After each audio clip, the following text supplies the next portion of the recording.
God, Usopp, probably the most polarizing character in all of One Piece. A character who is never ever brought up in power scaling debates and is often called the normie of the Straw Hat crew. So we're fixing that today. If this guy was in Luffy's position, can Usopp solo Pre-Timeskip? Now I think it's important to truly understand Usopp's strength before we get into the baddies. And we will be considering Usopp with prep time, by the way. Usopp with prep time is low-key a mythical fighter, buddy. People talk about this dude like he's prime Bruce Wayne. And he can quite clearly get some good strategies going on. I mean, this guy came up with more of a strategy to box Luffy than he did for the entirety of the raid on Onigashima. He was countering moves, whipping out reads and stratagems.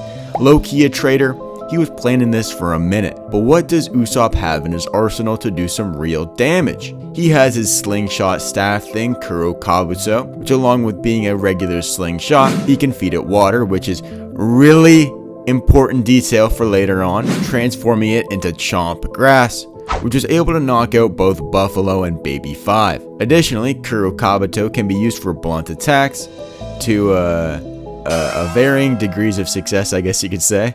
Then from that staff, we have the legendary Pop Greens, which honestly I think are a little downplayed. People forget, man, this dude absolutely boom Gunko, like completely eviscerated her torso. That is pretty damn impressive AP feat. I mean, really only sent Summers flying. A named attack from Robin can only smack the Hype Tool Knight's upside his chinny chin chin. I'm being a little facetious here, but honestly, him destroying Gunko like this is pretty damn impressive. Using the named attack Firework Flowers, he was able to damage and even draw blood from the Toby Ropo Page 1. Again, Page 1 would blocks the bloody head off a lot of the Pre-Timeskip villains. Also, this attack isn't necessarily a major boss, but Impact Wolf is so cold. Usopp, buddy, we need an encore of this one. Bring her back, brother. Aside from sniping, this guy has the Fraudulent Hammer, which I don't think are doing any real damage to anyone but Bucky.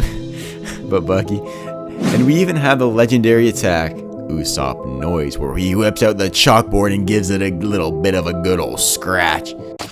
Man, I miss when Usopp was allowed to do bits like this, huh? Lastly, you and I both know about the mythical, the special, the iconic hot sauce pellet, which brutally incapacitated Sugar and even himself cold. Alright, ladies and gentlemen, and anybody else, that's the arsenal, the Call of Duty loadout we're working with. Now let's talk about what kind of build this guy is working with, because I'm not gonna lie, he hit one of the nastiest bulks to cut I've ever seen in my life. Usopp, no longer a physical pushover like he was pre-timeskip. I mean, this guy is easily putting 225 on the bench. I don't know if you're saying the same about Crocodile, buddy. While Usopp is obviously nowhere near the strength of the monster trio, it still is pretty impressive for pre-timeskip. After having gone to war with Ulti and Page 1, he was able to carry both Kinemon and Kikunojo, who are probably like 350 pounds each.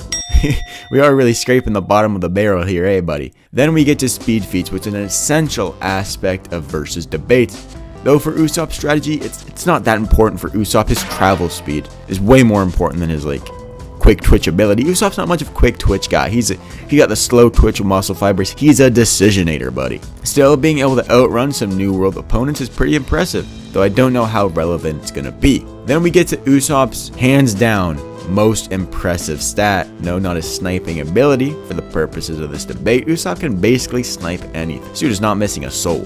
Anyway, this guy's most single impressive stat is his inhuman durability. I mean, this guy has to have some sort of Buccaneer durability going on here. The amount of shots this guy has taken that should have splattered his brains against the walls of Onigashima, but somehow he was even still conscious. It's genuinely impossible to comprehend. Jealous like him.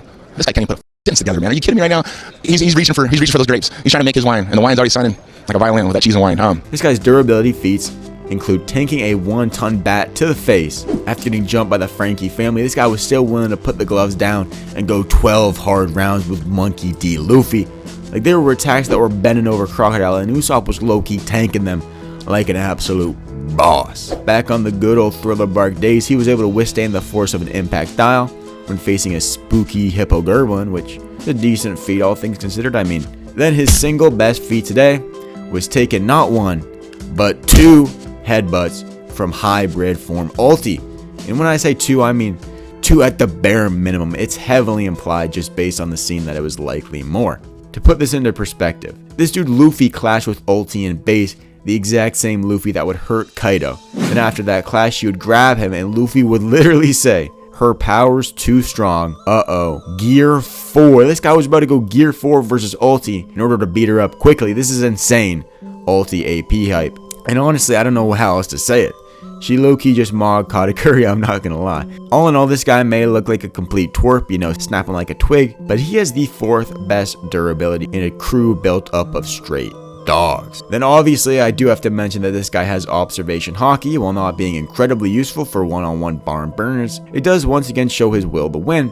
He may not have shown this again in 10 years. That's an ode to getting distracted from the main story flaw. In my opinion, this guy surely still has hockey. His level of observation hockey lends incredibly well to his strategy of hit and run, allowing him to basically always effortlessly ambush his opponents, which I do think Usopp would be capable of strategizing, and just in a duel, having hockey when the other guy doesn't, it's just a great buff, you know. Oh yeah, and regarding prep time, give this guy 10 minutes and access to a Home Depot, and Buddy is building the nastiest assault gun to beam Gecko Moria, the ultimate conducting system to whoop NL, and the perfect seasoning to barbecue our good buddy Arlong. This guy, in a matter of like an hour, was able to formulate a strategy to make a fight between a death's door Usopp, who got laid out on the streets of Water 7 only like a few hours prior, versus a Luffy who just beat Enel and Crocodile. Let's stop our underestimations of God D. Usopp. So let us start with the villains of the East Blue. First up, we have Axe Hand Morgan, and aside from his gag feat on Garp, this guy is an absolute bum.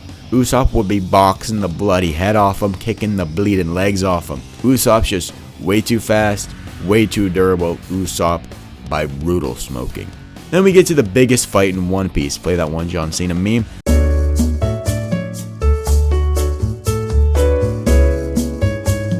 Buggy D Clown versus God D Usopp. Truly the Goku versus Vegeta, the Gojo versus Sukuna of One Piece. 2 absolute powerhouses in their primes, no holds bar. But if we are looking at this objectively, Usopp is smacking Buggy on his grounded toes with his 1-ton hammer and convincing him it weighs the same as Zunisha. This time in the story, Usopp no diff. After going to all-out war with Pre-Timeskip Buggy, we have Captain Kuro. This guy is obviously getting full-on revenge for Kai.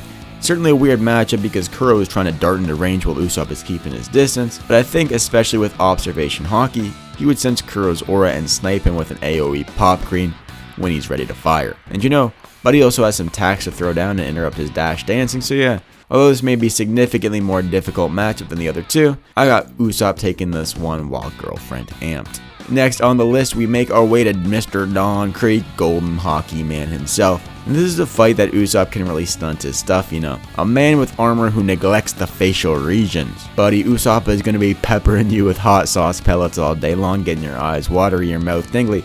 Usopp is just sticking and moving and eating any weapons that Don Krieg ends up firing. You know, people often clown on Usopp by acting like this is some extreme diff fight where Usopp is barely pulling out, but Usopp wiping out New World fodder is legitimately so much more impressive to Don Krieg turning tail when he encountered the Grand Line, the Paradise by the way, not even the New World. To me, Don Krieg with his heavy, hefty armor is nowhere near fast enough to dodge Usopp's attacks. So yeah, Usopp with his legendary sniping is just smoking this dude. There's no way he takes one of those nukes that Usopp fired off. After we got Don Krieg, we have Arlong, and we have basically seen Usopp take out a steroid amp Fishman back in that arc when he brutally pwned him with an Impact Wolf, which Usopp states that anything within a 3-meter radius of that thing's Christmas tree nose would get obliterated. Plus, with Arlong being a fraudulent fishman and not even knowing karate, he doesn't really have a way to damage Usopp. People forget, man. We think of Arlong as a boss because he was basically smurfing in the East Blue, picking on a town with a single sheriff, and he was Jinbei's quote-unquote equal back in the day. But he was in the East Blue for a reason, right? Because he would have gotten smoked by any real honest-to-goodness threat in the Grand Line. I mean, the little corpse of Zoro was giving this dude problems and was taken out by an attack with building level AP. Usopp easily has that with his exploding pop greens.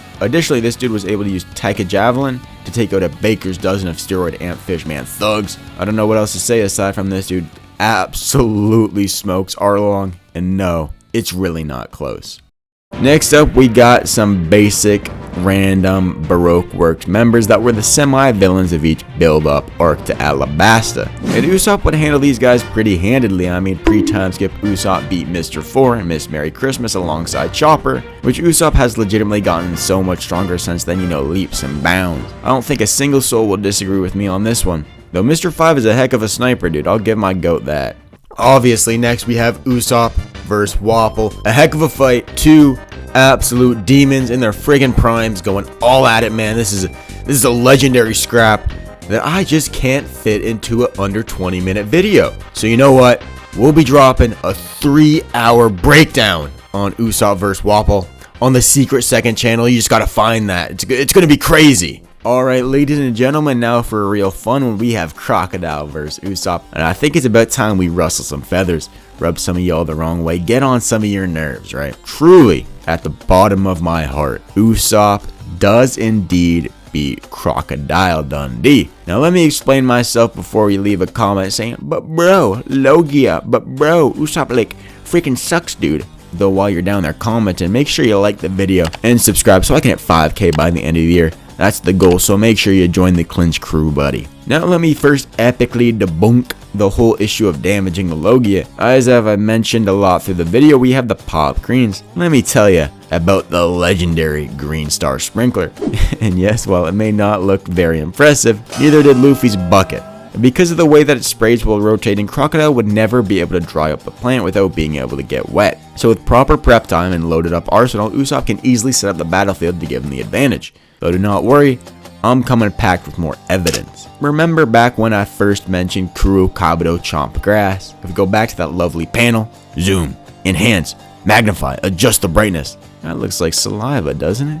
Big, goopy, and droopy saliva. That would more than certainly be enough to damage Crocodile. I really don't see a discernible difference between that and Luffy's blood, except that this could even be used as a projectile. Meaning that as long as Mr. Chompgrass has a sufficient supply of water, which we already addressed, we can start seeing this dude do some real damage. Even alone with all the water around the area, blunt attacks like Wolf Impact, Planetus Shuriken, and especially Green Star, which lays mines down, essentially making this map impossible to maneuver. This would be a nightmare for a Crocodile, being fearful of the Blitz because of the Wolf Impact, but not being able to sit at range because of the grenades, or just the passive water buildup that would leave him more vulnerable to further attacks. Then I will address the argument that Crocodile could just be able to blitz Usopp before he could even set this all up. Obviously, Usopp has the runaway ability, but would he be fast enough to pull off a hit and run like a newbie driver? The answer, 100%. Take a gander at ye old panel right here. Usopp with a smoke screen that he could very well create was able to catch Ulti off guard, which is insanely impressive. Plus, in a smoke screen, he has the advantage because of his observation hockey abilities. Then if we just look at how an injured Usopp was able to deal with a stronger Luffy than the one that beat Crocodile, like aside from just basing your takes off of the name value, Usopp just has the skill set to beat him. Obviously, if Usopp put down the sniper and did the man dance with Crocodile, you know, throw some hooks in the pocket, yeah man, you got me, Usopp loses that bout. Whoa buddy. But with proper strategy, implementing his game plan, you know, making Crocodile fight the way that benefits Usopp, he gets a hard fought, honest to goodness, earnest win. And yes, obviously current Crocodile wins. I'm not arguing that. Current Usopp is beating Alabasta Crocodile, and I will stand on that. So yeah man, I'll even double down, dude. Usopp is just so crafty, so tricky, man. This guy will find a way, you know what I'm saying? This guy has punched above his pay grade for nearly 3 decades now and still comes out on top. So I'm just saying, man, Usopp does indeed beat Crocodile Dundee.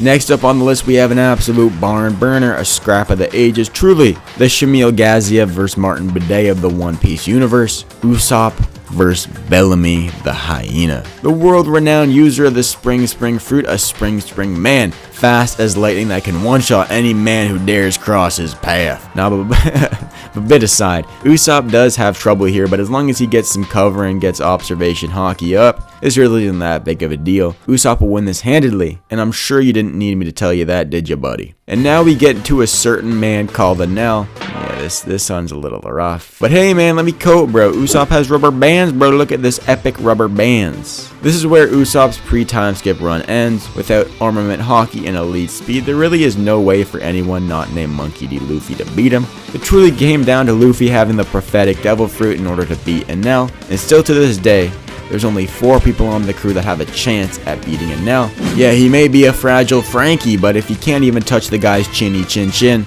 there really is no hope for Usopp squeaking out a win here. Though boy howdy, now do not let me start talking about the legendary post-Elbaf Usopp. I'm a believer in Usopp. I think he's gonna be crazy at the end of the arc. This is his arc. Oda, please let one arc in the post-time skip be about a straw hat. Please, Elbaf has to be Usopp's arc. So yeah, if you're a Usopp believer like me, make sure you like and subscribe to the video so you can see another one on another Friday. See ya.